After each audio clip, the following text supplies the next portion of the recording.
ಕೇಂದ್ರದ ನಿರ್ದೇಶಕರಾಗಿರುವಂತಹ BM Puttaiah sir ಅವರನ್ನ ಪರಿಚಯ ಮಾಡಿಕೊಳ್ಳಲಿದ್ದಾರೆ. ದ್ವಿತೀಯ BA ವಿದ್ಯಾರ್ಥಿನಿ ಭರತ್.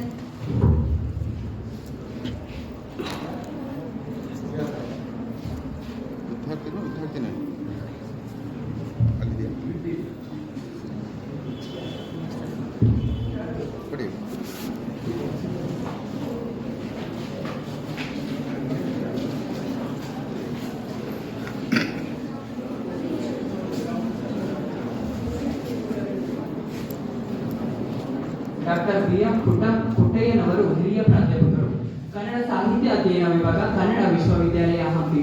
ಇವರು ದಿನಾಂಕ 1 ಜೂನ್ 1967ರಂದು ಚಿಕ್ಕಮಗಳೂರು ಜಿಲ್ಲೆಯ ಬಸಾಪುರದಲ್ಲಿ ಜನಿಸಿದರು. ಶ್ರೀಯುತರು MA ಕನ್ನಡ ಪದವಿಯಲ್ಲಿ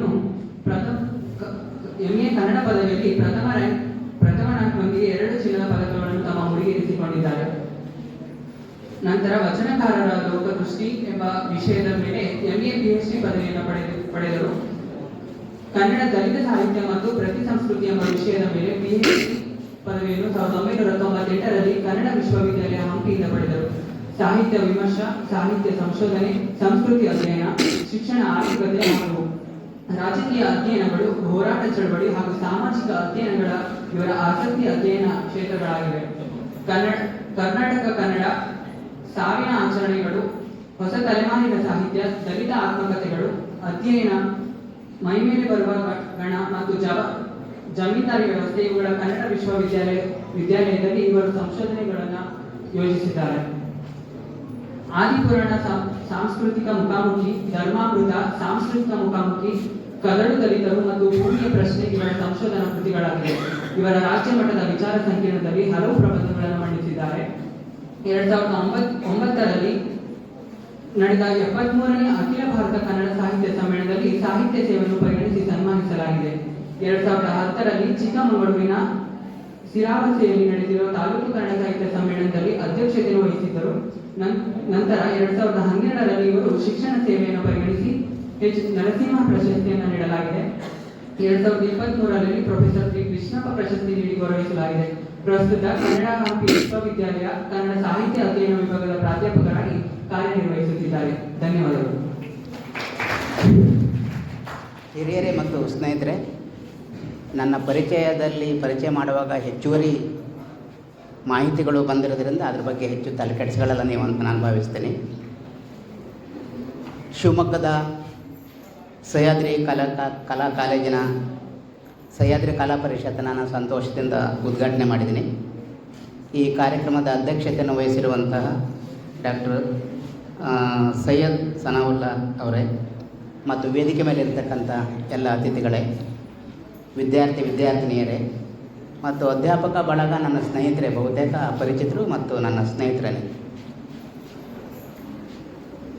ನಾನು ಮಾತಾಡಿದ ಮೇಲೆ ಅಥವಾ ಅನಂತರದಲ್ಲಿ ಮಿಮಿಕ್ರಿ ಕಾರ್ಯಕ್ರಮ ಇರ್ತದೆ. ಮಿಮಿಕ್ರಿ ಮಾಡಿದ ಮೇಲೆ ನಾನು ಮಾತಾಡಿರೋ ಮಾತುಗಳು ನಿಮ್ಮ ನೆನಪಿನಿಂದ ಅಳಿಸಿ ಹೋಗಬಹುದಾದ ಸಾಧ್ಯತೆ ಉಂಟು. ಅದಕ್ಕೆ ನಾನೇ ಮಿಮಿಕ್ರಿ ಮಾಡಿದರೆ ಹೆಂಗೆ ಅಂತ ಅಂದ್ಕೊಳ್ತೀನಿ. ಆದರೆ ಸದ್ಯಕ್ಕೆ ಬೇಡ ಅಂತ ಬದಿಗಿಟ್ಟಿದ್ದೀನಿ. ಯಾಕಂತ ಕೇಳಿದರೆ ಕೆ ಮಂಜುನಾಥ್ ಅವರು ನನ್ನ ಗೆಳೆಯರು, ಅವರು ನನ್ನ ಗೆಳೆಯರು, ನಾನು ಅವರ ಗೆಳೆಯರು. ಯಾಕೆ ನಮ್ಮಿಬ್ಬರ ನಡುವೆ ಈ ರೀತಿ ಗೆಳೆತನ ಇದೆ ಅಂತಂದರೆ, ನಾವಿಬ್ಬರು ಒಂದೇ ಬ್ಯಾಚಿನಲ್ಲಿ ಕುವೆಂಪು ವಿಶ್ವವಿದ್ಯಾಲಯದಲ್ಲಿ ಓದಿದವರು. ಅವರು ಹಿಸ್ಟ್ರಿ, ನಾನು ಕನ್ನಡ. ಇದು ಒಂದು ಕಾರಣ ಅಲ್ಲ, ಇದು ಒಂದು ಕಾರಣ ಅಲ್ಲ. ಅದು ಶೈಕ್ಷಣಿಕ ಸಂಬಂಧದ ಕಾರಣ ಮಾತ್ರವೇ. ಇಬ್ಬರ ನಡುವೆ ಸ್ನೇಹ, ಗೆಳೆತನ ಕ್ರಿಯೇಟ್ ಆಗಿ ಮುಂದುವರಿಬೇಕಾದ್ರೆ ನಾವು ಪಡೆದಂಥ ಶೈಕ್ಷಣಿಕ ಜ್ಞಾನ ಸಾಮಾಜಿಕ ಜ್ಞಾನವಾಗಿ ಮಾರ್ಪಡಬೇಕು. ಆ ಸಾಮಾಜಿಕ ಜ್ಞಾನ ಎಂಬುದು ಪ್ರಜಾಸತ್ತಾತ್ಮಕ ಸಾಮಾಜಿಕ ಜ್ಞಾನವಾಗಿ ಮಾರ್ಪಡಬೇಕು. ಆಗ ಮಾತ್ರವೇ ಇಬ್ಬರು ವ್ಯಕ್ತಿಗಳ ನಡುವೆ ಗೆಳೆತನದ ಸಂಬಂಧ ಏರ್ಪಡ್ತದೆ, ಸ್ನೇಹದ ಸಂಬಂಧ ಏರ್ಪಡ್ತದೆ, ಮದುವೆಗಳಾಗ್ತವೆ, ಗಂಡ ಹೆಂಡತಿ ಆಗ್ತಾರೆ. ಯಾವಾಗ ಶೈಕ್ಷಣಿಕ ಸಂಬಂಧ ಎಂಬುದು, ವ್ಯಾವಹಾರಿಕ ಸಂಬಂಧ ಎಂಬುದು ಪ್ರಜಾಸತ್ತಾತ್ಮಕ ಸಾಮಾಜಿಕ ಸಂಬಂಧವಾಗಿ ಮಾರ್ಪಡುವುದಿಲ್ಲವೋ ಆ ಸೊಸೈಟಿ ಸರ್ವನಾಶ ಆಗ್ತದೆ. ಆ ಹಂತದಲ್ಲಿ ನಾವು ಇವತ್ತು ಇದ್ದೀವಿ. ಇದ್ರ ಬಗೆಗೆ ನಾನು ಒಂದು 15-20 ನಿಮಿಷ ಮಾತ್ರ ನಿಮ್ಮ ಎದುರಿಗೆ ಮಾತಾಡ್ತೀನಿ. ನನ್ನ ಮಾತುಗಳು ಸ್ವಲ್ಪ ಪ್ರೌಢ ಅಂತ ಅನಿಸ್ಬೋದು ಕೆಲವರಿಗೆ, ಇನ್ನು ಕೆಲವರಿಗೆ ಅದು ಭಾಳ ಲೋಡೆಡ್ ಅಂತ ಅನಿಸ್ಲಾರ್ದು. ನಾನು ಕೆಲವು ಸೂಕ್ತ ಉದಾಹರಣೆಗಳ ಮೂಲಕ ನಿಮ್ಮ ಜೊತೆ ಮಾತಾಡ್ತಿದ್ದೀನಿ. ನಾನು ಮುಖ್ಯವಾಗಿ ನಿಮ್ಮ ಜೊತೆ ಶೇರ್ ಮಾಡಬೇಕು ಅಂತ ಇರೋದು, ನಾವು ನೀವೆಲ್ಲ ಇರ್ತಕ್ಕಂಥ ಕ್ಷೇತ್ರ ಶೈಕ್ಷಣಿಕ ವಲಯ. ನಾವು ನಿಮಗೆ ಶಿಕ್ಷಣವನ್ನು ಕಲಿಸ್ತೀವಿ, ನೀವು ಕಲಿತೀರಿ. ನಾವು ಕೂಡ ಕಲ್ತವ್ರೆ. ನೀವೀಗ ನಮ್ಮ ಅಂಕಿ ಸಂಖ್ಯೆಯಲ್ಲಿ ಹೇಳೋದಾದ್ರೆ 15ನೇ ಕ್ಲಾಸು, 16ನೇ ಕ್ಲಾಸು, 17ನೇ ಕ್ಲಾಸು ಓದ್ತಾ ಇದ್ದೀರಿ. ಇನ್ನು ಕೆಲವರು ದಂಡಯಾತ್ರೆ ಇತ್ಯಾದಿಗಳು ಮಾಡಿದರೆ ಈ ಕ್ಲಾಸಿನ ಸಂಖ್ಯೆ ಜಾಸ್ತಿ ಆಗ್ತದೆ. 17ನೇ ಕ್ಲಾಸು, 20ನೇ ಕ್ಲಾಸು ಕೂಡ ಆಗಿರ್ಬೋದು. ಅದೇನು ಅಪರಾಧದ ಪ್ರಶ್ನೆ ಅಲ್ಲ, ತಪ್ಪಿನ ಪ್ರಶ್ನೆ ಅಲ್ಲ. ಅದು ಹೊಣೆಗಾರರು ನೀವಲ್ಲ. ಯಾರು ಫೇಲ್ ಆಗ್ತಾರಲ್ಲ, ತುಂಬ ಜನ ಫೇಲ್ ಆಗ್ಲಿಕ್ಕೆ ನಾವೇ ಕಾರಣ ಅಂತ ಹೇಳ್ತಾರೆ. ಆದರೆ ನಾನು ಫೇಲ್ ಆಗಿರ್ತಾರಲ್ಲ ಅವರನ್ನು ಹೊಣೆಗಾರರು ಮತ್ತು ಅವರು ಜವಾಬ್ದಾರಿ ಅಂತ ನಾನು ಭಾವಿಸಲ್ಲ. ಯಾಕಂತ ಕೇಳಿದರೆ, ಅನೇಕ ವರ್ಷಗಳ ಹಿಂದೆ ವಿದ್ಯಾರ್ಥಿಗಳನ್ನು ಅಭಿವೃದ್ಧಿಪಡಿಸುವುದು ಹೇಗೆ, ಶೈಕ್ಷಣಿಕವಾಗಿ ಅವರನ್ನು ಮೇಲೆತ್ತುವುದು ಹೇಗೆ ಎಂಬ ಒಂದು ಧೋರಣೆ ಇತ್ತು. ಆದರೆ ಈಗಿನ ದಿನಗಳಲ್ಲಿ ವಿದ್ಯಾರ್ಥಿಗಳನ್ನು ಅವರಿಗೆ ಹಿಂಬಡಿತಿ ಕೊಡುವುದು ಹೇಗೆ, ಅವರನ್ನು ಸೆನ್ಸಾರ್ ಮಾಡುವುದು ಹೇಗೆ ಅಂತಿದೆ. ಅದರಲ್ಲಿ SLC PUCಲಿ ಸೆನ್ಸಾರ್ ಮಾಡುವಂಥ 2 ಸಬ್ಜೆಕ್ಟು ಇಂಗ್ಲೀಷ್ ಮತ್ತು ಮ್ಯಾಥಮೆಟಿಕ್ಸ್. ಇಂಗ್ಲೀಷಿನ ಮೇಷ್ಟ್ರು ಇದ್ದಾರೆ ನಮ್ಮ ಗೆಳೆಯರವರು. ಸದ್ಯ ಅವರು ಹೈಸ್ಕೂಲು ಜೂನಿಯರ್ ಕಾಲೇಜಲ್ಲಿಲ್ಲ. ಹೈಸ್ಕೂಲ್ ಮತ್ತು PUCಲಿ ಯಾಕೆ ಇಂಗ್ಲೀಷ್ ಮ್ಯಾಥಮೆಟಿಕ್ಸಲ್ಲಿ ಫೇಲ್ ಆಗ್ತಾರಂದರೆ, ಫೇಲ್ ಆಗಲ್ಲ, ಫೇಲ್ ಮಾಡಲಾಗುತ್ತದೆ. ತಪ್ಪಾದ ವಿಧಾನದಲ್ಲಿ ಸೈನ್ಸನ್ನು ಮತ್ತು ಮ್ಯಾಥಮೆಟಿಕ್ಸನ್ನು ಹೇಳ್ಕೊಡ್ತಿದ್ದಾರೆ. ಆ ಕಾರಣಕ್ಕಾಗಿ ಅಲ್ಲಿ ಅನೇಕರಿಗೆ ಕಲೀಲಿಕ್ಕೆ ಕಷ್ಟ ಆಗಿದೆ. ಅದ್ರ ಬಗ್ಗೆ ನಾನು ಮಾತಾಡಲ್ಲ. ಈಗ ನಾನು ಬಹಳ ಮುಖ್ಯವಾಗಿ ಮಾತಾಡೋದು ಏನಂತಂದರೆ, ಈ ಶೈಕ್ಷಣಿಕ ವಲಯದಲ್ಲಿ ನಾವು ಕೊಡುವಂಥ, ನೀವು ಪಡೆಯುವಂಥ ಶಿಕ್ಷಣ, ಇದು ಕೊಡೋದು ಪಡೆಯೋದಂತ ಅಲ್ಲವೇ ಅಲ್ಲ. ಅಧ್ಯಾಪಕರು ಪಾಠ ಮಾಡುವಾಗ ವಿದ್ಯಾರ್ಥಿಗಳು ಅದನ್ನು ಆಲಿಸಿಕೊಳ್ಳುವಾಗ ಒಂದು ತಿಳುವಳಿಕೆ ಕ್ರಿಯೇಟ್ ಆಗುತ್ತೆ, ಒಂದು ಅರಿವು ಕ್ರಿಯೇಟ್ ಆಗುತ್ತೆ, ಒಂದು ಜ್ಞಾನ ಕ್ರಿಯೇಟ್ ಆಗುತ್ತೆ, ಉತ್ಪತ್ತಿ ಆಗುತ್ತೆ. ಹೀಗೆ ಜ್ಞಾನ ಉತ್ಪತ್ತಿ ಆಗೋದರ ಬಗೆಗೆ ಒಂದು ಅಸೆಸ್ಮೆಂಟ್ ಆಗುತ್ತೆ. ಎಕ್ಸಾಮಲ್ಲಿ ನಿಮಗೆ ಮಾರ್ಕ್ಸ್ ಕಾರ್ಡ್ಗಳು ಬರ್ತವೆ, ಪಾಸು ಫೇಲು, ಆಮೇಲೆ ಇಷ್ಟಿಷ್ಟು ಪರ್ಸೆಂಟೇಜು, ಆಮೇಲೆ ಇನ್ನು ಕ್ರೆಡಿಟು, ಏನೇನೋ ಬರ್ತವೆ. ಅವೆಲ್ಲ ನಮ್ಮ ಬತ್ತಳಿಕೆಯಲ್ಲಿ ಇರ್ತವೆ. ಇದು ನಾವು ಪಡೆದಂಥ ಶೈಕ್ಷಣಿಕ ಜ್ಞಾನ.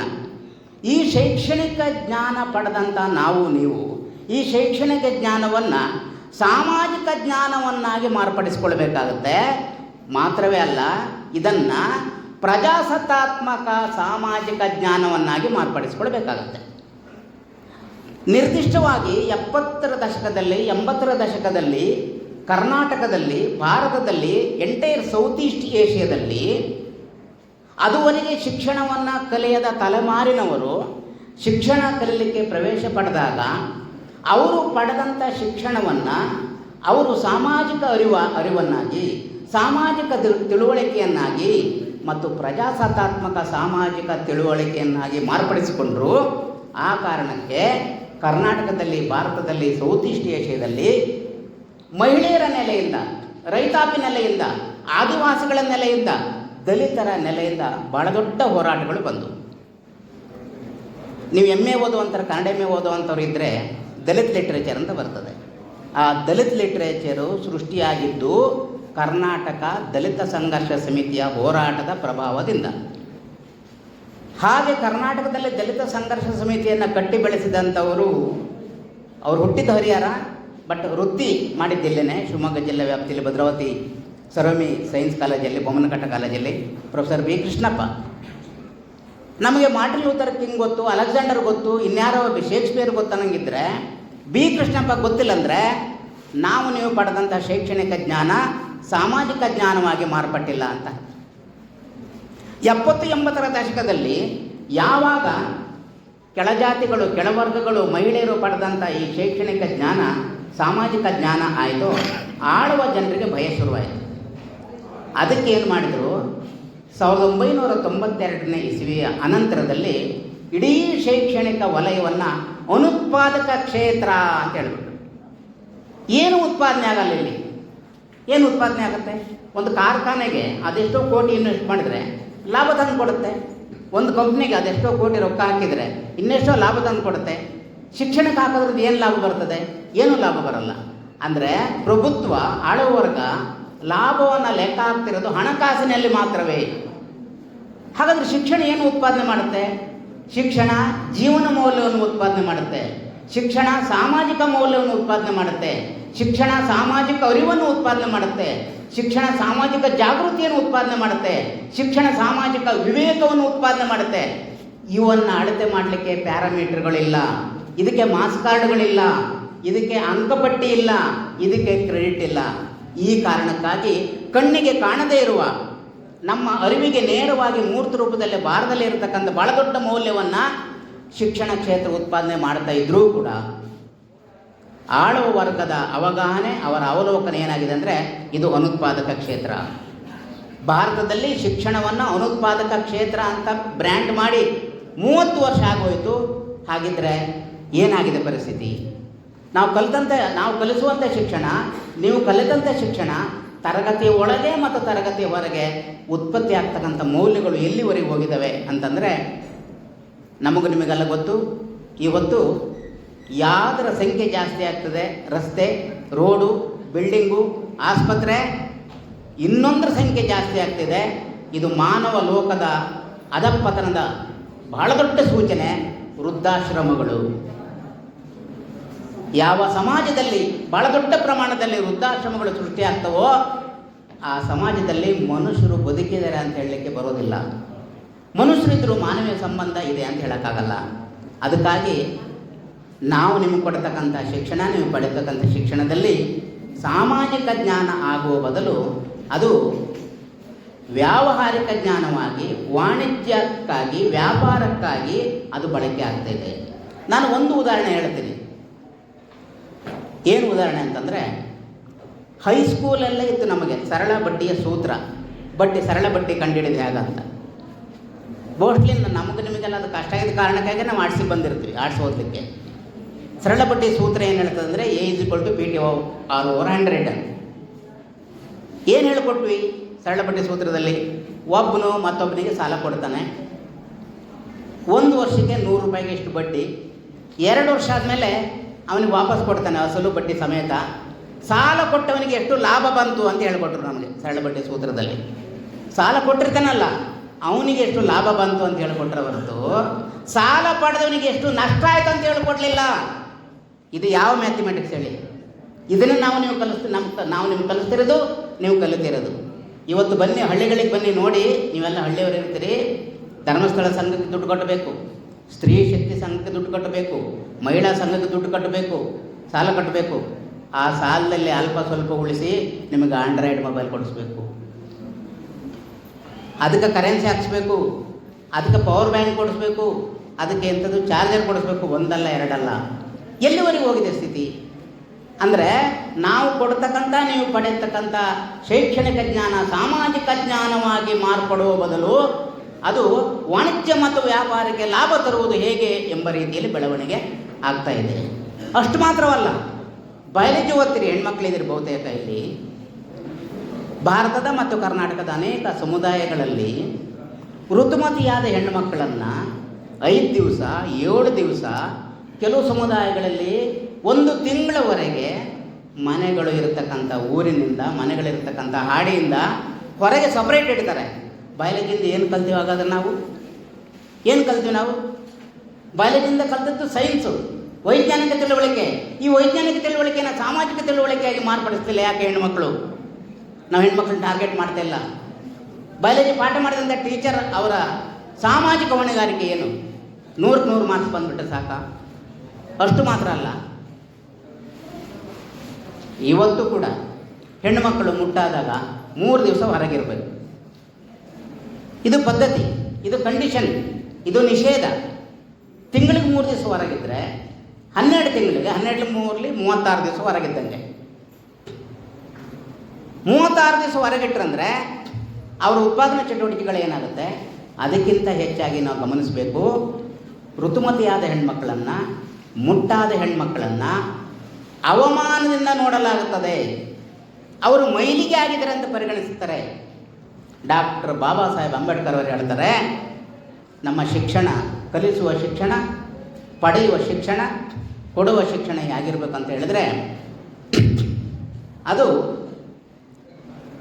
ಬದುಕುವುದನ್ನು ಮಾತ್ರ ಕಲಿಸಬಾರದು, ಬದುಕುವುದಕ್ಕೆ ಬೇಕಾದ ಅವಕಾಶಗಳ ಸಾಧ್ಯತೆಗಳನ್ನು ಮಾತ್ರ ಕೊಟ್ಟರೆ ಸಾಲದು, ಘನತೆಯಿಂದ ಬದುಕುವುದಕ್ಕೆ ದಾರಿ ಮಾಡಿ ಕೊಡಬೇಕು. ನಾವಿವತ್ತು ನಮ್ಮನ್ನು ಆತ್ಮ ವಿಮರ್ಶೆ ಮಾಡ್ಕೋಬೇಕಾಗಿದೆ. ನಿಜವಾಗ್ಲೂ ನಾವು ಘನತೆ ಬದುಕ್ತಾ ಇದ್ದೀವ? ಘನತೆ ಬದುಕಂದ್ರೆ ದೊಡ್ಡ ಆಫೀಸರ್ ಆಗಬೇಕು, ರಾಜಕಾರಣಿಗಳಾಗಬೇಕು, ಅವ್ರ ಹಿಂದೆ ಮುಂದೆ ಜನ ಇರ್ತಾರೆ, ಅದು ಘನತೆ ಬದುಕು. ಹಂಗಲ್ಲ ಅಂಬೇಡ್ಕರ್ ಅವರು ಹೇಳಿದ್ದು. ಅನ್ಯಾಯ ಮಾಡದೇ ಇರುವುದು ಘನತೆಯ ಬದುಕು, ಶೋಷಣೆ ಮಾಡದೇ ಇರುವುದು ಘನತೆಯ ಬದುಕು, ಅಪಮಾನ ಮಾಡದೇ ಇರುವುದು ಘನತೆಯ ಬದುಕು.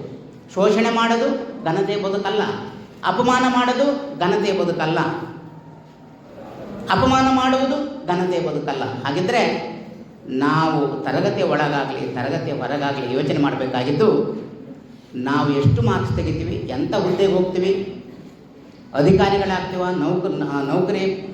ನೌಕರಸ್ಥರಾಗ್ತೀವ, ಮೇಷ್ಟ್ರಾಗ್ತೀವ, ಲೆಕ್ಚರ್ ಆಗ್ತೀವ, ಧರ್ಮಾಧಿಕಾರಿಗಳಾದರೂ ಆಗ್ಬೋದು, ಹೇಳೋಕ್ಕಾಗಲ್ಲ. ಅನೇಕರು ರಾಜಕಾರಣಿಗಳಾಗ್ಬೋದು, ಮಂತ್ರಿಗಳಾಗ್ಬೋದು, ಏನೇ ಆಗ್ಬೋದು.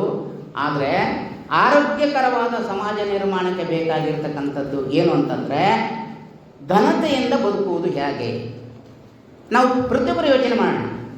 ನಮ್ಮ ಹುಟ್ಟಿ ಇದುವರೆಗಿನ ದಿನಗಳನ್ನು, ಕೆಲವು ಘಟನೆಗಳನ್ನು ಆಲೋಚನೆ ಮಾಡೋಣ. 2-3 ತಿಂಗಳ ನಮ್ಮ ದಿನಚರ್ಯ ನಾವು ಚೆಕ್ ಮಾಡ್ಕೊಳ್ಳೋಣ. ನಮ್ಮಿಂದ ಎಷ್ಟು ಜನರಿಗೆ ಮೋಸ ಆಗಿದೆ, ನಮ್ಮಿಂದ ಎಷ್ಟು ಜನರಿಗೆ ಅನ್ಯಾಯ ಆಗಿದೆ, ಅಥವಾ ನಾವು ಯಾರ ಅನ್ಯಾಯಕ್ಕೆ ಒಳಗಾಗಿದ್ದೀವಿ, ಯಾರ ಮೋಸಕ್ಕೆ ಒಳಗಾಗಿದ್ದೀವಿ, ಇದನ್ನು ನಮಗೆ ನಾವೇ ಆತ್ಮವಿಮರ್ಶೆ ಮಾಡ್ಕೋಬೇಕು.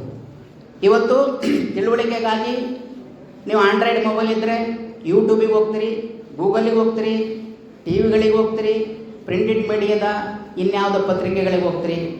ಅವೆಲ್ಲವನ್ನು ಅವು ಹೇಳಿದಂತೆಯೇ ಒಪ್ಪಿಕೊಳ್ಳಲು ಬರುವುದಿಲ್ಲ. ಅವರಿಗೆ ಅವರ ಹಿತಾಸಕ್ತಿಯನ್ನು ಕಾಪಾಡಿಕೊಳ್ಳುವ ಸಲುವಾಗಿ ಅವರಿಗೆ ಅದೇನೋ ರೇಟ್ ಬರ್ತದಲ್ಲ ಟಿ ವಿ ಅವರಿಗೆ, ಹಾಂ, ಟಿ ಆರ್ ಪಿಗಾಗಿ ಏನು ಭಯಾನಕ, ಅದು ಏನು ಕೂಗಾಡ್ತಾರಪ್ಪ, ಅದೇನು ಕೂಗಾಡ್ತಾರೆ. ಈಗ ಒಬ್ಬರು ರಾಜಕಾರಣಿಗಳ ದೇವಸ್ಥಾನಕ್ಕೆ ಹೋದರು ಅಂತ ಹೇಳ್ಬೋದು. ಒಬ್ಬರು ರಾಜಕಾರಣಿಗಳು ಬಂದರು ದೇವಸ್ಥಾನಕ್ಕೆ ಹೋಗ್ತಾರೆ, ಹಂಗೆ ಕೂಗಿದ್ರೆ ಆಗಲ್ಲನಪ್ಪ. ಆಮೇಲೆ ಅವ್ರು ಮಾಡೋ ಎಂಟ್ರಿ ಕೇಳಬೇಕು. ಅಲ್ಲೆಲ್ಲೋ ಸಾವು ಏನೇನೋ ಸಂಭವಿಸಿರ್ತದೆ. ಮನೆ ಫ್ಯಾಮಿಲಿ ಮೆಂಬರ್ಸ್ ಹತ್ರ ಹೋಗ್ಬಿಟ್ಟು ಎಂಟ್ರಿ ಮಾಡ್ತಾರೆ ಟಿ ವಿಯವರು. ಮನೆಯವರು ಯಾವ ರೀತಿ ದುಃಖ ಮಾಡ್ತಿದ್ದಾರೆ, ಯಾವ ರೀತಿ ದುಃಖ ಮಾಡ್ತಾರೆ ಅಂತ ಹೆಂಗೆ ತೋರಿಸ್ಬೇಕ್ರಿ ಇವರು ರಿಪೋರ್ಟ್ರು? ಅಯ್ಯೋ ಅಂತ ಹೇಳ್ತಿದ್ದಾರೆ ಅಂತ ಹೇಳ್ಬೇಕಾ? ಹೆಂಗೆ ದುಃಖ ಮಾಡ್ತಿದ್ದಾರೆ ಅವರು? ಇವನು ನಟನೆ ಮಾಡಿ ತೋರಿಸ್ಬೇಕು. ಅಯ್ಯಯ್ಯೋ ಅಂತ ಗೋಳಾಡಿ ಹೊರಳಾಡಿ ನೆಲಕ್ಕೆ ಬಿದ್ದು ಪಲ್ಟಿ ಹೊಡೆದು ಹೊಳ್ತಿದ್ದಾರೆ ಅಂತ ಹೇಳ್ಬೇಕಾ? ಇವೆಲ್ಲವೂ ಕೂಡ ನಮ್ಮ ಸಂವೇದನೆಯನ್ನು ನಾಶ ಮಾಡಿದ್ದಾವೆ, ನಮ್ಮ ಗ್ರಹಿಕೆಯನ್ನು ನಾಶ ಮಾಡಿದ್ದಾವೆ, ರೆಡಿಮೇಡ್ ಆದದನ್ನು ನಮ್ಗೆ ಕೊಡ್ತದವೆ. ಹೊಸದಾಗಿ ಆಲೋಚನೆ ಮಾಡಬಹುದಾದ ಇಂದ್ರಿಯಗಳ ಬಾಗಿಲುಗಳನ್ನು ಸಂಪೂರ್ಣ ಮುಚ್ಚಿ ಹಾಕಿಬಿಟ್ಟಿದ್ದಾವೆ.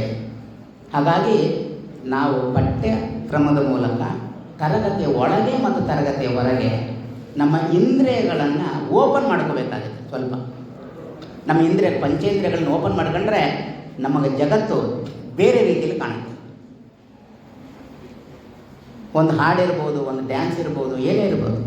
ಈಗ ಉಳುವ ಯೋಗಿಯ ನೋಡಲ್ಲಿ ನಮ್ಮ ಕುವೆಂಪು ಅವರ ಪ್ರಸಿದ್ಧ ಕವನ, ಅದು ಏನೋ ರೈತ ಗೀತೆಯಾಗಿ ರಾಜ್ಯ ಸರ್ಕಾರ ಕೂಡ ಮಾನ್ಯ ಮಾಡಿದೆ. ಸರಿ, ತಪ್ಪೇನಲ್ಲ. ಆದರೆ ನೀವೆಲ್ಲ ಹಳ್ಳಿಲೇ ಹುಟ್ಟಿ ಹಳ್ಳಿಲೇ ಬೆಳೆದರು. ತುಂಬ ಜನಕ್ಕೆ ಹಳ್ಳಿ ಗೊತ್ತಿದೆ. ಮತ್ತು ಗದ್ದೆಗಳಿಲ್ವಲ್ಲ ಇವತ್ತು ಬೇಸಾಯ ಮಾಡೋಕ್ಕೆ? ಉಳುವ ಯೋಗಿ ಇಲ್ವಲ್ಲ, ನೇಗಿಲಿಲ್ಲ, ಇದರಲ್ಲಿ ಅಡಗಿದೆ ಧರ್ಮ, ನೇಗಿಲಿಲ್ಲಂಗೆ ಆಗ್ಬಿಟ್ಟಿದೆಯಲ್ಲ. ಇದು ಕುವೆಂಪು ಕವಿತೆ ಮೇಲೆ ನಾವು ಮಾಡುವ ಟೀಕೆ ಅಲ್ಲ, ಕುವೆಂಪು ಬರೆದಿರೋದು ತಪ್ಪು ಅಂತ ಅಲ್ಲ. ಮತ್ತೇನು ಅಂತಂದರೆ, ಉಳುವ ಯೋಗಿಗಳು ಏನಾಗಿ ಹೋದ್ರು ಇವತ್ತು? ಯಾಕೆ ಕೃಷಿಗೆ ಹಿನ್ನಡೆ ಆಯಿತು? ಗದ್ದೆಯಲ್ಲಿ ಇವತ್ತು ಗದ್ದೆಗಳಿಗೆಲ್ಲ ಕಾಫಿ ಗಿಡ ಹಾಕ್ತಾರೆ, ಅಡಿಕೆ ಗಿಡ ಹಾಕ್ತಾರೆ. ಯಾಕಾಗಿ? ಭತ್ತ ಬೆಳೆದರೆ ಉತ್ಪಾದನಾ ವೆಚ್ಚ ಜಾಸ್ತಿ ಆಗ್ತದೆ ಮತ್ತು ಬರ್ತಕ್ಕಂಥ ಆದಾಯ ಕಡಿಮೆ ಆಗ್ತದೆ, ಇಂಬ್ಯಾಲೆನ್ಸ್ ಇದೆ. ಆ ಕಾರಣಕ್ಕಾಗಿ ಅಡಿಕೆ ಮತ್ತು ಕಾಫಿಗೆ ಹೋಗಿದ್ದಾರೆ. ಅಡಿಕೆ ಮತ್ತು ಕಾಫಿಗೆ ಹೋದರೆ ಆ ರೇಟ್ ಎಲ್ಲಿ ಫಿಕ್ಸ್ ಆಗ್ತದೆ?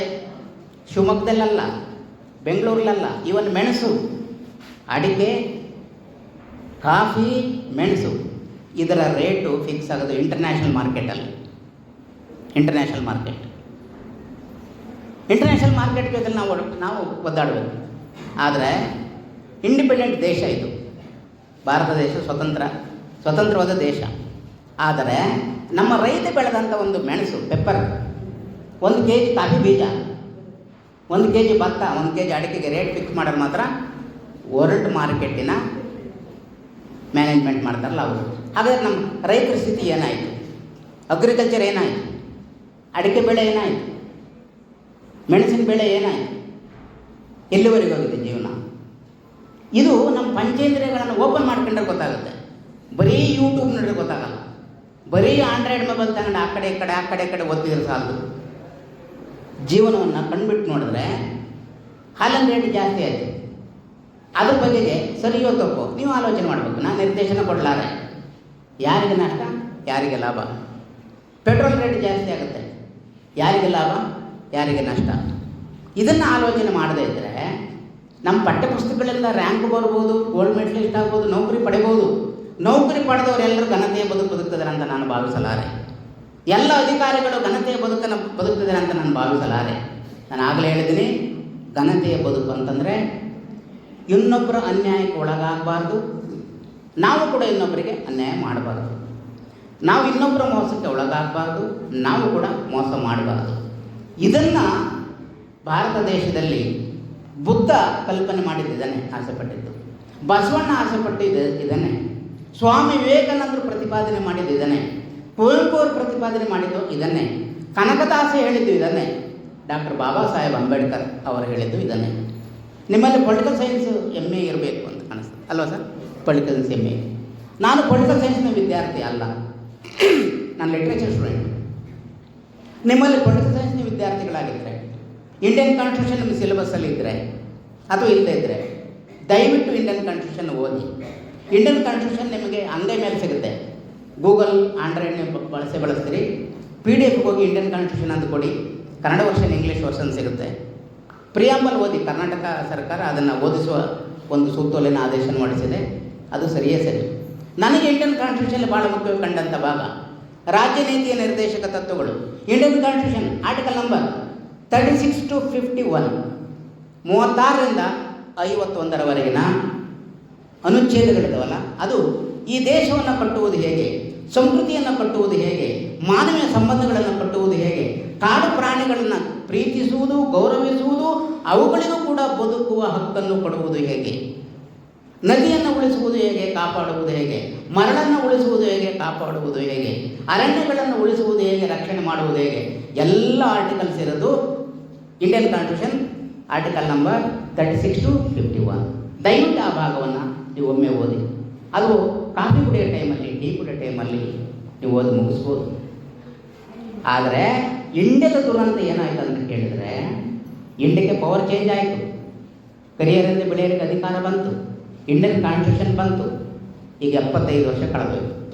ಇಂಥ ಬೃಹತ್ತಾದ ಪವರ್ಫುಲ್ಲಾದ ಇಂಡಿಯನ್ ಕಾನ್ಸ್ಟಿಟ್ಯೂಷನ್ ಇಟ್ಕೊಂಡು ಮತ್ತು ಯಾಕೆ ಇಲ್ಲಿ ನಿರುದ್ಯೋಗ ಮುಂದುವರಿತಿದೆ, ಅಸಮಾನತೆ ಮುಂದುವರಿತಿದೆ, ಆರ್ಥಿಕ ಅಸಮಾನತೆ ಮುಂದುವರಿತಿದೆ, ಲಿಂಗ ತಾರತಮ್ಯ ಮುಂದುವರಿತಿದೆ ಅಂತ ಕೇಳಿದರೆ, ಇಂಡಿಯಾದ ಎಲ್ಲ ಆಳುವವರುಗಳು, ನಾನು ಇಂಥ ಪಕ್ಷ ಅಂತ ನಾನು ಬೆರಳು ಮಾಡಿ ತೋರಿಸುವುದಿಲ್ಲ, ಎಲ್ಲರೂ ಕೂಡ ಇದುವರೆಗೆ ಇಂಡಿಯನ್ ಕಾನ್ಸ್ಟಿಟ್ಯೂಷನನ್ನು ದೇಶವನ್ನು ಆಳ್ವಿಕೆ ಮಾಡಲು ಬಳಸಿದ್ದಾರೆ, ಯಜಮಾನಿಕೆಯಿಂದ ಆಳ್ವಿಕೆ ಮಾಡಲು ಬಳಸಿದ್ದಾರೆ. ಬಟ್ ನಿಮ್ಮ ಜನ್ರೇಷನ್, ನೀವು ಯುವ ವಿದ್ಯಾರ್ಥಿಗಳಿದ್ದೀರಿ, ಯುವ ಜನಾಂಗ, ನಿಮ್ಮ ಪ್ರತಿಯೊಂದು ಗಂಟೆಯು, ನೀವು ಮಾಡುವ ಪ್ರತಿಯೊಂದು ಕೆಲಸವು ಈ ನಾಡನ್ನು ಕಟ್ಟುವ ಕೆಲಸ. ನೀವು ನೆನಪು ಮಾಡ್ಕೋಬೇಕು, ನಾಡನ್ನು ಕಟ್ಟುವ ಕೆಲಸ, ಹೊಸ ಸಂಸ್ಕೃತಿಯನ್ನು ಕಟ್ಟುವ ಕೆಲಸ ನಿಮ್ಮದು, ಹೊಸ ದೇಶವನ್ನು ಪರೋಕ್ಷವಾಗಿ ಕಟ್ಟುವ ಕೆಲಸ ನಿಮ್ಮದು. ಹಾಗಿದ್ದರೆ ಇಂಡಿಯನ್ ಕಾನ್ಸ್ಟಿಟ್ಯೂಷನನ್ನು ಇದುವರೆಗಿನ ಆಳುವವರ್ಗಗಳು ದೇಶವನ್ನು ಆಳ್ವಿಕೆ ಮಾಡುವ ಸಲುವಾಗಿ ಬಳಸಿದ್ದಾರೆ ಅನ್ನೋದಾದರೆ, ಇಂಡಿಯನ್ ಕಾನ್ಸ್ಟಿಟ್ಯೂಷನ್ನ ಆರ್ಟಿಕಲ್ ನಂಬರ್ 36ರಿಂದ 51 ದೇಶವನ್ನು ಕಟ್ಟುವುದು ಹೇಗೆ ಅಂತ ಇದೆ, ಆಳ್ವಿಕೆ ಮಾಡುವುದು ಹೇಗೆ ಅಂತ ಅಲ್ಲ. ಆ ಭಾಗವನ್ನು ಓದ್ಕೊಳ್ಳಿ, ದೇಶವನ್ನು ಕಟ್ಟುವುದು ಹೇಗೆ ಅಂತ ಗೊತ್ತಾಗುತ್ತೆ. ಅದನ್ನು ಅಧಿಕಾರಿಗಳಿಗೆ ಹೇಳಿ, ನೌಕರರಿಗೆ ಹೇಳಿ, ದೊಡ್ಡ ದೊಡ್ಡ ರಾಜಕಾರಣಿಗಳಿಗೆ ಹೇಳಿ, ಅವರಿಗೆ ಇಂಡಿಯನ್ ಕಾನ್ಸ್ಟಿಟ್ಯೂಷನ್ ನಾವು ಕಲಿಸಬೇಕಾಗಿದೆ. ಸೊ ಇದು ದೇಶವನ್ನು ಕಟ್ಟುವ ಕೆಲಸ. ಇಂಥ ಕಾರ್ಯಕ್ರಮಗಳಲ್ಲಿ ನಾವು ದೇಶವನ್ನು ಕಟ್ಟಲಿಕ್ಕೆ ಪಣ ತೊಡೋಕ್ಕೂ ಆಗಲ್ಲ, ಒಂದು ಆ್ಯಕ್ಷನ್ ಪ್ಲ್ಯಾನನ್ನು ಇಂಟ್ರೊಡ್ಯೂಸ್ ಮಾಡೋಕ್ಕಾಗಲ್ಲ. ಪರೋಕ್ಷವಾದ ಒಂದು ಸೂಕ್ಷ್ಮದ ಸೂಚನೆಗಳನ್ನು ನಾವು ಕೊಡ್ಬೋದು. 10 ಜನರಲ್ಲಿ ಒಬ್ಬರು ಕಿವಿಗೆ ಬೀಳ್ಬೋದು, 100 ಜನರಲ್ಲಿ 10 ಜನರಿಗೆ ಕಿವಿಗೆ ಬೀಳ್ಬೋದು. ನೀವೆಲ್ಲರೂ ಭಾಳ ಸಂತೋಷದಲ್ಲಿದ್ದೀರಿ. ಆ ಸಂತೋಷಕ್ಕೆ ಕಾರಣ ಇಲ್ಲಿ ಕಾರ್ಯಕ್ರಮ ನಡೀತದಂತಲ್ಲ, ನನಗೆ ಗೊತ್ತಿದೆ ನೀವು ಸಂತೋಷದಲ್ಲಿರೋದು ಇಲ್ಲಿ ಕಾರ್ಯಕ್ರಮ ನಡೀತದೆ ಅನ್ನೋ ಕಾರಣಕ್ಕಲ್ಲ. ಕ್ಲಾಸಿನ ಹೊಡೆತ ಕೊರತ ತಪ್ಪುತ್ತಲ್ಲ ಕೆಲವು ಗಂಟೆಗಳು. ಫ್ರೀಡಮ್ ಇವತ್ತು ವಾರಕ್ಕೊಂದು ಕಾರ್ಯಕ್ರಮ ಮಾಡಿರಿ ಸರ್ ಅಂತ ಕೇಳ್ಬೋದು ನೀವಂತೂ. ಯಾಕಂದರೆ ನೋಟ್ಸ್ ಮಾಡ್ಕೋಬೇಕಾಗಿಲ್ಲ, ಇದ್ದು ಆಲಿಸ್ಕೊಳ್ಬೇಕಾಗಿಲ್ಲ. ನಾನು ಮಾತಾಡೋ ಮಾತುಗಳನ್ನ ಎಲ್ಲರೂ ಆಲಿಸ್ಕೊಂಡಿರಂತೆ ನನಗೇನು ಗ್ಯಾರಂಟಿ ಇಲ್ಲ. ಯಾಕಂದ್ರೆ ನನಗೆ ಎಲ್ಲ ಕಡೆ ಪಾಠ ಮಾಡಿ ಮಾತಾಡಿ 30 ವರ್ಷ ಎಕ್ಸ್ಪೀರಿಯೆನ್ಸ್ ಇರೋದ್ರಿಂದ ನೀವು ನಾನು ನೋಡ್ತಾ ಕೂತಿದ್ದೀರಿ ಹಿಂಗೆ ಇದನ್ನ ಎಷ್ಟೊತ್ತಿ ಮುಗಿಸ್ತಾನೆ ಅಂತ ನನಗೆ ಚೆನ್ನಾಗಿ ಮನಸ್ಸಲ್ಲಿ ಇದೆ. ಇದ್ರ ಬಗ್ಗೆ ಆಬ್ಜೆಕ್ಟಿವ್ ಟೈಪ್ ಕ್ವಶನ್ ಬರಲ್ಲ, ಎಸೆ ಟೈಪ್ ಕ್ವಶನ್ ಬರಲ್ಲ, ಹೊಂದಿಸಿ ಬರೀರಿ ಹೊಂದಿಸಿದ ಬರೀರಿ ಅಂತ ಬರಲ್ಲ, ಏನು ಬರಲ್ಲ. ಅವಕಾಶ ಕೊಟ್ಟಿದ್ದಾರೆ KN ಮಂಜುನಾಥ್ ಅವರು. ನಾನು ಆಗಲೇ ಹೇಳಿದೆ, ಅವರು ನನ್ನನ್ನು ಗೆಳೆಯ ಅಂತ ತಿಳ್ಕೊಂಡಿದ್ದಾರೆ ಯಾಕೆ, ನಾನು ಅವರನ್ನ ಗೆಳೆಯ ಅಂತ ತಿಳ್ಕೊಂಡಿದ್ದಾರೆ ಯಾಕೆ. ನಾವು ಕಲಿತಿರುವ ಶಿಕ್ಷಣ ಮಾತ್ರವಲ್ಲ, ಆ ಶಿಕ್ಷಣವನ್ನು ನಾನು ಮತ್ತು ಅವರು ಒಂದು ಪ್ರಜಾಸತ್ತಾತ್ಮಕ ಸಾಮಾಜಿಕ ಜ್ಞಾನವಾಗಿ ಮಾರ್ಪಡಿಸಿಕೊಂಡಿದ್ವಿ ಜೀವನದಲ್ಲಿ. ಈ ಕಾರಣಕ್ಕಾಗಿ ಸಾಮಾಜಿಕ ಲೇಯರ್ನಲ್ಲಿ ಅವರೇ ಬೇರೆಯವರು, ಸಾಮಾಜಿಕ ಲೇಯರ್ನಲ್ಲಿ ನಾನೇ ಬೇರೆಯವರು. ಯಾಕೆ ನಮ್ಮಿಬ್ಬರ ನಡುವೆ ಸ್ನೇಹ ಸಂಪಾದನೆ ಬಂತು? ಅವ್ರು ನಮ್ಮ ಮನೆಗೆ ಬಂದರೆ ಊಟ ಮಾಡಿದ್ರು, ಅವ್ರ ಮೇಲೆ ನಾನು ಊಟ ಮಾಡಿದ್ದೀನಿ. ನನಗೆ ಆಶ್ಚರ್ಯ ಆಗುತ್ತೆ, KN ಮಂಜುನಾಥ್ ಅವರು ನಮ್ಮ ಮನೆಗೆ ಬಂದು ಊಟ ಮಾಡಿ ತಟ್ಟೆ ತೊಳೆದಿರ್ತಾರೆ. ಇದನ್ನು ವೇದಿಕೆ ಮೇಲೆ ಹೇಳಿದ್ರೆ ತಪ್ಪು ತಿಳಿಯಲ್ಲ ತಾನೆ ನೀವು. ಇದೆಲ್ಲಿಂದ ಬರ್ತದೆ ಈ ಕಾಳಜಿ, ಈ ಆತ್ಮೀಯತೆ ಎಲ್ಲಿಂದ ಬರ್ತದೆ? ನಾನು ಅದಕ್ಕೆ ಹೇಳಿದ್ದು, ಇದು KN ಮಂಜುನಾಥರ ಮುಖಸ್ತುತಿ ಅಲ್ಲ. ನಾನು ಹೇಳ್ತಿರೋದು ಒಂದೇ ಫೋಕಸಿಂಗ್ ಪಾಯಿಂಟ್, ನಾವು ಪಡೆದಂಥ ಎಜುಕೇಷನ್ ನಾಲೆಜ್ ಇದೆಯಲ್ಲ, ಇದರಲ್ಲಿ ಏನು ಬರೀ ಇನ್ಫಾರ್ಮೇಷನ್ ಕೊಡ್ತೀವಿ ನಾವು. ಅಂಕಿಅಂಶಗಳು, ಇನ್ಫಾರ್ಮೇಷನ್ ಯುಗ ಇದು ಅನೇಕರ ಪ್ರಕಾರ. ಕೆಲವ್ರ ಪ್ರಕಾರ ವಿಜ್ಞಾನದ ಯುಗ, ಆದರೆ ಅನೇಕರ ಪ್ರಕಾರ ಇದು ನಿರುದ್ಯೋಗದ ಯುಗ, ಬಿಕ್ಕಟ್ಟಿನ ಯುಗ, ಅಶಾಂತಿಯ ಯುಗ, ಗಲಭೆಯ ಯುಗ. ಹಾಸನ ಕಡೆ ರಿಪೋರ್ಟ್ ನೋಡಿರಿ, ಇನ್ನೆಂಥ ಯುಗ ನೀವು ಹೆಸರು ಕೊಟ್ಕೊಳ್ರಿ, ನಾನು ಕೊಡಲಾರೆ. ಸೊ ಇಂಥ ಯುಗದಲ್ಲಿದ್ದೀವಿ. ಇಂಥ ಸಮಯದಲ್ಲಾದರೂ ವಿದ್ಯಾರ್ಥಿನಿಯರು ನಿಮ್ಮ ಮನಸ್ಸನ್ನು ಸ್ವಲ್ಪ ಅಗಲ ಮಾಡಿ ಸುತ್ತಮುತ್ತಲ ಸಮಾಜವನ್ನು ನೋಡಿ, ನಾವು ನೀವು ಪಡೆದಂಥ ಪಠ್ಯಪುಸ್ತಕದ ತಿಳುವಳಿಕೆಯನ್ನು ಸಾಮಾಜಿಕ ಜ್ಞಾನವಾಗಿ ಮತ್ತು ಪ್ರಜಾಸತ್ತಾತ್ಮಕ ಜ್ಞಾನವನ್ನಾಗಿ ಮಾರ್ಪಡಿಸ್ಕೊಳ್ಳೋಣ ಅಂತ ನಾನು ಮಗದೊಮ್ಮೆ ಹೇಳ್ತೀನಿ. ನಾನು ಇದನ್ನು ಒಂದು ತರಗತಿ ಒಳಗಿನ ಪಾಠದ ರೀತಿಯಲ್ಲಿ ಆ ಫ್ರೇಮ್ವರ್ಕಲ್ಲಿ ಮಾತಾಡಿದ್ದೀನಿ. ಇದರಲ್ಲಿ ನಿಮಗೆ ಇಷ್ಟ ಆಗಿದ್ದೆಷ್ಟೋ, ಕಷ್ಟ ಆಗಿದ್ದೆಷ್ಟೋ, ಬೇಕಾಗಿದ್ದೆಷ್ಟೋ, ಬೇಡವಾಗಿದ್ದೆಷ್ಟೋ, ಆಲಿಸ್ಕೊಂಡವ್ರು ಎಷ್ಟು ಜನನೋ, ಆಲಿಸ್ಕೊಳ್ಳೋದವ್ರು ಎಷ್ಟು ಜನನೋ, ಅದೆಲ್ಲದು ನನ್ನ ಮನದಲ್ಲಿದೆ. ಅದನ್ನೆಲ್ಲದು ನಾನು ಹೊಟ್ಟೆಗೆ ಹಾಕ್ಕೊಂತೀನಿ. ನಾನು ಇಷ್ಟು ತನಕ ಮಾತಾಡಿದ ನೀವು ಹೊಟ್ಟೆಗೆ ಹಾಕ್ಕೊಳ್ರಿ. ಇಲ್ಲಿಗೆ ನನ್ನ ಮಾತನ್ನು ಗಕ್ಕಂತ ನಿಲ್ಲಿಸ್ತೀನಿ. ಅವಕಾಶ ಕೊಟ್ಟಂಥ ಮಂಜುನಾಥ್ ಅವರಿಗೆ, ವೇದಿಕೆಗೆ ಆಲಿಸಿದಂಥ ತಮಗೆ ವಂದಿಸ್ತೀನಿ. ನಮಸ್ಕಾರ. ಬದುಕನ್ನ ಕಟ್ಟಿಕೊಳ್ಳುವ ಅಗತ್ಯ ಮತ್ತು ಯಾವ ರೀತಿ ಮಹತ್ತರ ಬದುಕನ್ನು ಕಟ್ಟಿಕೊಳ್ಳಬೇಕು ಎನ್ನುವುದರ ಬಗ್ಗೆ ಪುಟ್ಟಯ್ಯ ಸರ್ ಅವರಿಗೆ ಧನ್ಯವಾದಗಳು. ಯಾಕಂದರೆ ಭಾಳ ಚೆನ್ನಾಗಿ ಹಾಡ್ತಾರೆ ಅಂತ ಹೇಳ್ತಿತ್ತು. ಅದಕ್ಕಾಗಿ ಒಂದು 2-3 ನಿಮಿಷ ಅಷ್ಟೇ ಸಾಕು, ಅಷ್ಟೇ. ಅದಕ್ಕಾಗಿ ಒಂದು 2-3 ನಿಮಿಷ ಸಾಕು. ಇದು ಸ್ವಲ್ಪ ಕಷ್ಟದ ಕೆಲಸ ಆಗಲಿ ಸರ್. ಇದರಿಂದ ತಪ್ಪಿಸ್ಕೊಳ್ಳೋಕೆ ಒಂದೇ ಒಂದು ದಾರಿ ಇತ್ತು. ನಾನು ಅನೇಕ ಕಡೆ ನನ್ನ ಭಾಷಣದೊಳಗಡೆ ಹಾಡಿಬಿಡ್ತೀನಿ. ಈ ಥರ ಕೋರಿಕೆ ಒತ್ತಾಯ ಬರ್ತದೆ ಅನ್ನೋ ಕಾರಣನೋ ಏನೋ ಗೊತ್ತಿಲ್ಲ, ಅದು ಕಂಟೆಂಟ್ ನನ್ನ ಒತ್ತಾಯ ಮಾಡ್ತದೇನೋ ಗೊತ್ತಿಲ್ಲ. ನನ್ನನ್ನು ಅನೇಕ ಸ್ನೇಹಿತರು ಅನೇಕ ವರ್ಷಗಳ ಹಿಂದೆ ಕೆಂಪು ಭಾಷಣಕಾರ ಅಂತ ಕರೀತಿದ್ರು. ಆನಂತರ ಈಗ ನಾನು ಭಾಷಣ ಮಾಡುವಾಗಲೇ ಇವತ್ತು ಹಾಡು ಹೇಳದಿರೋದೇ ಕಡಿಮೆ. ನಾನು ಮಾಡಿದ ಭಾಷಣದಲ್ಲಿ ನನ್ನ ಭಾಷಣದೊಳಗಡೆ ಹಾಡು ಬರ್ತವೆ ಈಗ. ಹಾಗಾಗಿ ಈಗ ಅನೇಕರು ನನ್ನನ್ನು ಕೆಂಪು ಭಾಷಣಕಾರ ಅಂತ ಕರೀತಾರೆ. ಆಮೇಲೆ ಇವತ್ತಲ್ಲ ನಾಳೆ ಎಂದೋ ಒಂದು ದಿವಸ ನನ್ನ ವಿಕೆಟ್ ಹೋಗ್ತದೆ. ಆವಾಗ ನಮ್ಮ KN ಮಂಜುನಾಥ್ ಅಂತವರು, ನಮ್ಮ ಯಾರು ಸಿರಾಜ್ ಅಂತವರು, ಲವ ಅಂತವರು ಪತ್ರಿಕೆಯಲ್ಲಿ ಹೇಳಿಕೆ ಕೊಡ್ತಾರೆ, ಕೆಂಪು ಭಾಷಣಕಾರ, ಚಂಪು ಭಾಷಣಕಾರ, ತಂಪು ಭಾಷಣಕಾರ ಇನ್ನಿಲ್ಲ. ಹಂಗಾಗಿ ಮುಂದೆ ಹಲ್ಲೆಲ್ಲ ಉದುರು ಹೋಗ್ತವೆ, ಆವಾಗ ತಂಪಾದ ಭಾಷಣ ಮಾಡಬೇಕು. ಯಾವ ಹಾಡ ಹಾಡಲಿ, ಯಾವ ಹಾಡ ಹಾಡಲಿ, ಯಾವ ಹಾಡಿನಿಂದ ನಿಮಗೆ ನೆಮ್ಮದಿಯನ್ನು ನೀಡಲಿ, ನೆಮ್ಮದಿಯನ್ನು ನೀಡಲಿ. ಯಾವ ಹಾಡ ಹಾಡಲಿ,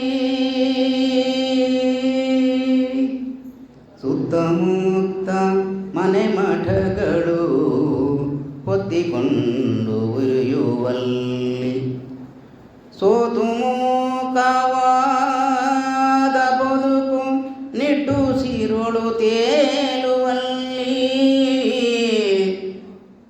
ಯಾವ ಹಾಡ ಹಾಡಲಿ, ಯಾವ ಹಾಡ ಹಾಡಲಿ. ಈ ವಿದ್ಯಾರ್ಥಿನಿಯರು ಟೀನೇಜ್ನವರು ಸರ್ ಇಂಥ ಅಸಹಾಯಕತೆಯ ಹಾಡನ್ನು ಯಾಕೆ ಹಾಡ್ತೀರಿ ಸರ್?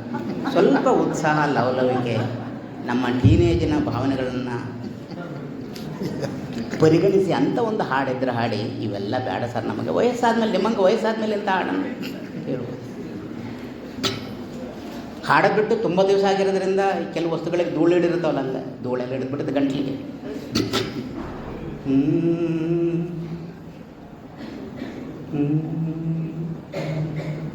ನೀವೊಂದು ಅರ್ಧ ಗಂಟೆ ಮೊದಲು ಹೇಳಿದರೆ ನಮ್ಮ ಮಾನಸಿಕ ಸಿದ್ಧತೆ ಆಗಲಿ ಸರ್, ಪರವಾಗಿಲ್ಲ, ಆರಾಮ ಆರಾಮ.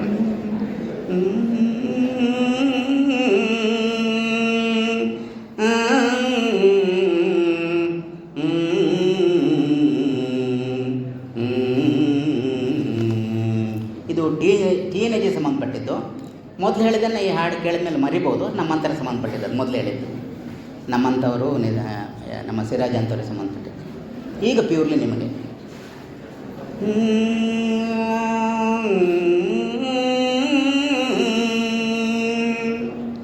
ನಾವಿಬ್ಬರೂ ಅಂದು ಹೊಳೆಯ ದಡದಲ್ಲಿ ಮಿಂದು ಮರಳು ಮನೆಗಳ ಕಟ್ಟಿ ಆಟವಾಡಿದ ದಿವಸ,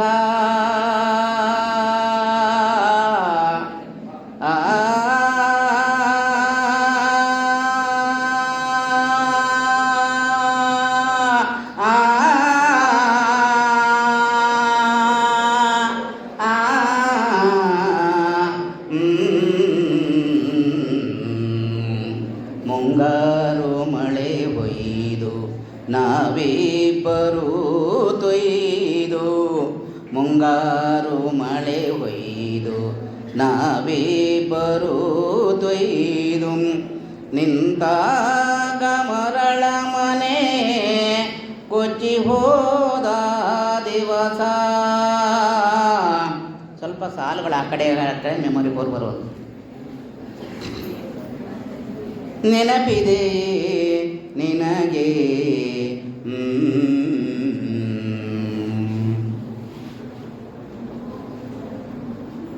ಆ ಮರಳು ನನದೆಂದು ಈ ಮರಳು ನಿನದೆಂದು, ಆ ಮರಳು ನನದೆಂದು ಈ ಮರಳು ನಿನದೆಂದು ಹೊಡೆದಾಡಿ ಜೊತೆ ಬಿಟ್ಟು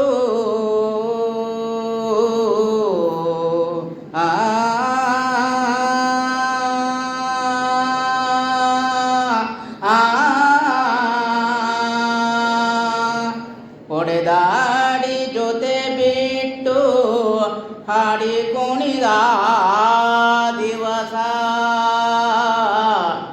ನೆನಪಿದೆ ನಿನಗೆ ಮರು ದಿವಸ ಒಂದಾಗಿ ಮರಳು ಮನೆಗಳ ಕಟ್ಟಿ, ಮರು ದಿವಸ ಒಂದಾಗಿ ಮರಳು ಮನೆಗಳ ಕಟ್ಟಿ ಕೈಯ ಚಪ್ಪಾಳೆ ತಟ್ಟಿ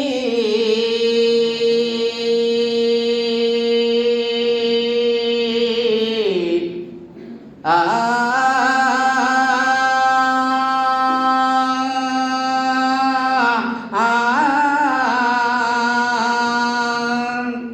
ಕೈಯ ಚಪ್ಪಾಳೆ ತಟ್ಟಿ ಹಾಡಿ ಕುಣಿದ ದಿವಸ. ನೆನಪಿದೆ ನಿನಗೆ ಕೊನೆ ಸಾಲ ಇಂಪ್ರೆಸ್ಸಿವ್. ಅಂದು ಹರಿದ ಹೊಳೆಯು ಎಂದಿಗೂ ಹರಿಯುತ್ತಿದೆ, ಅಂದು ಹರಿದ ಹೊಳೆಯು ಎಂದಿಗೂ ಹರಿಯುತ್ತಿದೆ. ಬಾ ಗೆಳತಿ ಮತ್ತೊಮ್ಮೆ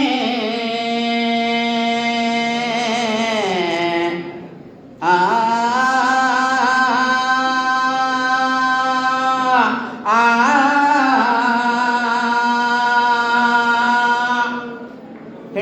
ಮಾಡೋದಾದ್ರೆ ಗೆಳೆಯ ಅಂತ ಹಾಕೋಬೋದು ಇದು.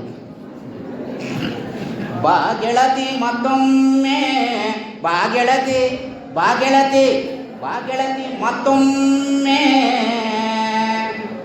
ಆಟವಾಡೋಣ. ಬಾ ಗೆಳತಿ, ಬಾ ಗೆಳತಿ ಮತ್ತೊಮ್ಮೆ, ಬಾ ಗೆಳತಿ ಮತ್ತೊಮ್ಮೆ ಆಟವಾಡೋಣ. ಸಾಕೊಂದು ಕಡೆ ತಮ್ಮ ಅರ್ಥಪೂರ್ಣ ಮತ್ತು ಅದ್ಭುತ ಗಾಯನದ ಮೂಲಕ ಎಲ್ಲರನ್ನು ರಂಜಿಸಿದ ಪುಟ್ಟಯ್ಯ ಸರ್ ಅವರಿಗೆ ಮತ್ತೊಮ್ಮೆ ಧನ್ಯವಾದಗಳು. ಇದೀಗ ಕಾರ್ಯಕ್ರಮದಲ್ಲಿ ತಮ್ಮ ಗಾಯನದ ಮೂಲಕ ಎಲ್ಲರನ್ನ ರಂಜಿಸಲಿದ್ದಾರೆ ಪ್ರಣತಿ ಮತ್ತು ತಂಡದವರು.